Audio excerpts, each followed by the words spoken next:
Hey everybody, so this is my Mk23 bullpup conversion kit.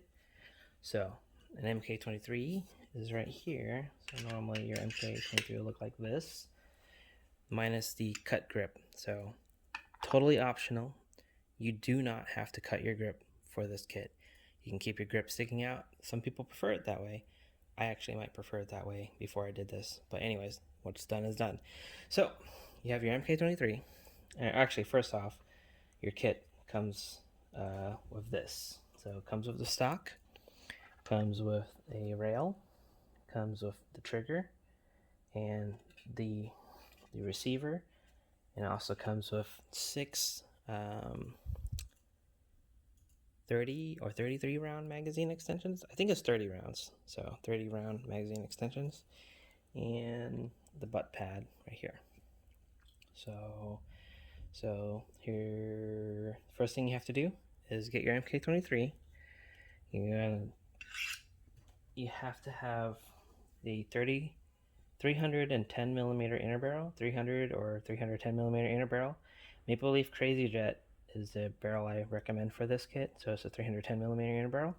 So what you have to do is you have to have the long outer barrel. This is the Norvege SSX outer barrel or an ASG outer barrel, same thing. So you can take your outer barrel off of your barrel assembly. So your outer barrel will be attached by one pin right here. You're gonna knock that pin out. It's a one-way or it's a barbed pin, so you have to knock it out from a certain direction. I think it's from the left side out, so I'm not sure about that. But anyways, take your outer barrel out, reassemble put your 310 millimeter Crazy Jet barrel in there, and reinstall your barrel into your slide. So, and install your slide on your gun. So this is totally functional still. It's actually pretty stiff in there, so you don't. So anyways, you take your outer barrel. Either you take it out of your gun or you buy a separate one. These are cheap. They're like $20 or less. So you're going to slide it into your receiver like so. Push down and push it forward. All the way forward until this part meets that part, like so.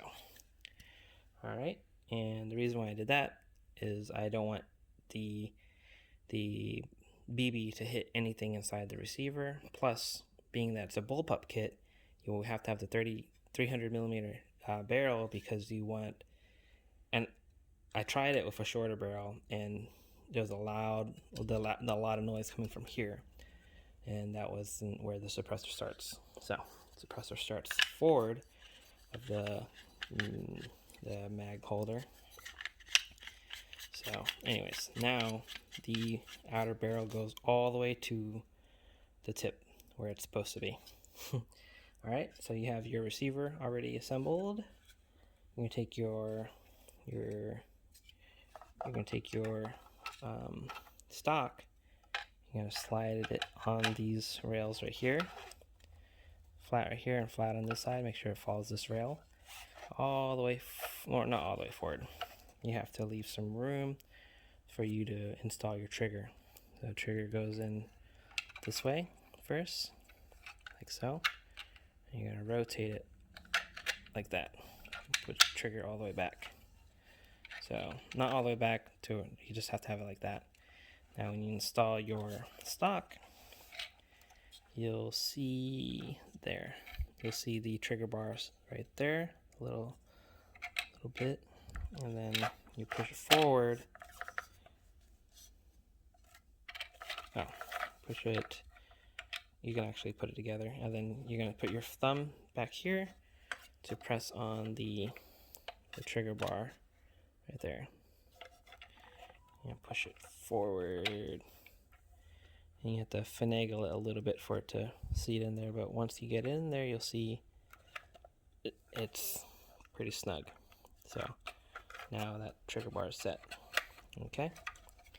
Now you can actually install your gun but before that, I'm actually going to install the rail.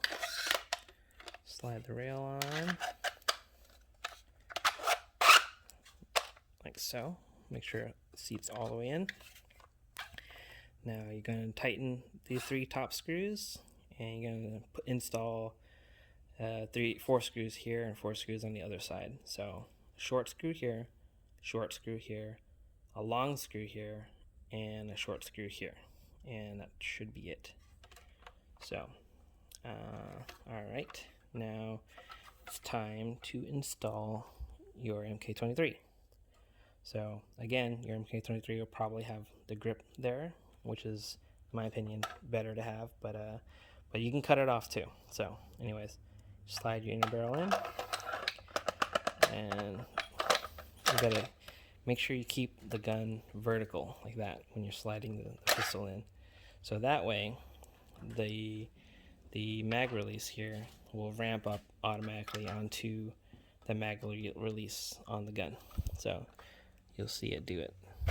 See, it's starting to ramp up, and it's important not to get your trigger guard onto here. So when you're installing this again, you want to have your mag release resting on the bottom like so, and then push the pistol in and it will lock like so. Alright, then you're going to assist it a little and just push it up into the mag release. Alright, and now take your butt pad, goes this way, put it on here, and slap it on. So 2 long screws, one right here and one on the back, short screw here and a short screw here. Alright, and now you take your grip and put your grip on. This is a M4 style grip, so get these anywhere, and you might have it laying around already, so it doesn't come with a kit, because this is like a $50 grip, I think. So you put it on and screw it in, and this comes with a screw. So and that's it. And magazine goes into a spare magazine holder, it'll stay in there, and this is the mag release button right here. Take it off, put it on. Alright, so that's in, and magazine in the back will lock in as well. So then you need to take it out. You just push this like so. Alright, now none of the screws in. I didn't put them in for the sake of the video, but let's go ahead and hold it together while I shoot it. I forgot to mention something in the kit. It doesn't come with these quick detach points, because I actually tried to 3D print those, and when you put your QD swivel in there, it'll rip out pretty easily. So I think Silo's kit has a 3D printed swivel, so don't use those. You'll most likely rip it out, because I tested it out, and once you put the swivel in, it locks, but when you twist it slightly, it'll slide right out, because 3D printed stuff is actually flexible, not as rigid as you think it is. But yeah, so I printed it so you can actually buy your own cups, and I have that linked on my seller account, or on the description, and on Etsy, and you can actually buy these and screw them in yourself, because I actually I threaded these. So alright, so these are only $6 on Amazon, and they'll never fall out, and they're pretty solid.